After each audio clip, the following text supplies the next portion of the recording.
hello friends ये जो स्वच्छता पक्ष पालन करुँच 16 सेप्टेम्बर 30 सेप्टेम्बर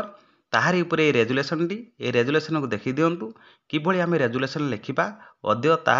आपणकर जो देजी 16 रु 30 भितर से दिन आप 30 तारीख दिन लिखिपारे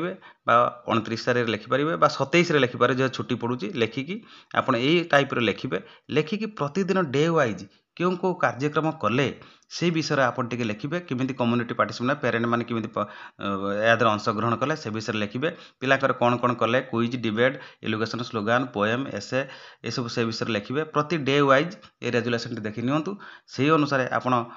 लिखे जमी आपणकर रहा school drive day community outreach day बा आपणकर अवेयरनेस डे आपणकर यही सब कथा स्वच्छता सप्ताह डे आप लिखे पार्टिसिपेशन डे यही सब विषय लिखे ये रेजुलेसन देखो तार शेष में धन्यवाद देकी आप यार कार्य सारे